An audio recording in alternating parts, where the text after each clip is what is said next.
course, now we're going to cross over live to the GSU training camp in Magadi, Kajiado County, where our Silas Apollo is on standby. President Uhuru Kenyatta was today burning all recovered guns from the Kenya Police reservists, which they had been disarmed. Silas, what is the state at this point? Did the president arrive? Has that event began yet?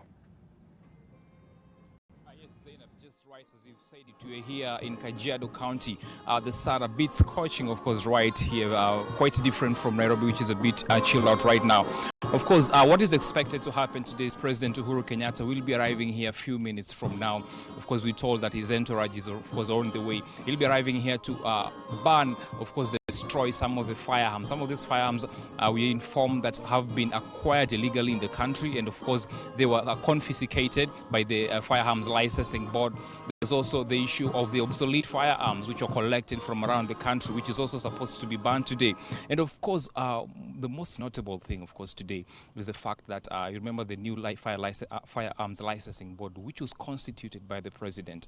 And the reason why it was constituted was to mop up the illegal firearms in the country. Statistics by government shows that the number of firearms that are being held by individuals, civilians, are quite high. Most of them are illegally held. And if you remember, some of the civilians, of course, civilians have also been the casualties in terms of accidents, in terms of shootings by the illegal firearm holders. And so the president says that today is the day, of course, the beginning of the march, the beginning of the mop up of illegal firearms in the country. And of course, this is one of the first initiatives being done by the Firearms Licensing Board, which was constituted by Interior CS Fred Matiang'i a while ago. This is one of the first exercises they're doing today. Of course, one of the things that we expect the president to speak about today also in terms of the background checks. Remember, the background checks had been quite an issue previously in terms of how is it conducted, how fast is it done. Now, one of the commitments that the president said is that they want the background checks to be done in 24 hours. So we expect him to speak about that today, and also in terms of the number of firearms that have been collected and confiscated so far. That also we expect the president to speak about today. But the biggest highlight is going forward. How are we going to be able to ensure, or how the government is going to be able to ensure that the firearms that have been collected, to ensure that background checks are done properly, to ensure that the firearms do not end up in wrong hands, so that we continue experiencing the casualties that we've been experiencing today. And just to give you the statistics, probably, some of the firearms that are supposed to be destroyed today, we've been told there are around 2,500 shotguns, 2,455 rifles. There's also 2,484 pistols and revolvers that are supposed to be destroyed today.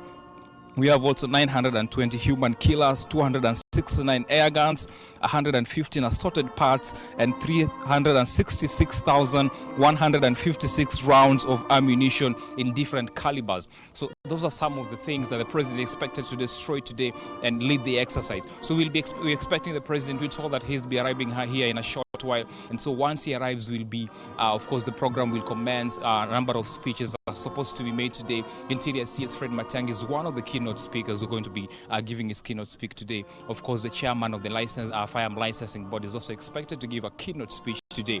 And of course, the highlight we expect is from the president in terms of going forward. Remember, he says that Kenya is one of the countries that has been leading the fight against illegal firearms, and so he wants Kenya to be in the forefront, not only in Africa, not only in East Africa, but also in Africa, in terms of course, curbing some of these issues that have been rampant going forward. So we'll be keeping tabs just to update you what goes on, and of course give you the key highlights and of course the deliberation that have come here in our subsequent bulletins. But for now, it's back to you, Zainab.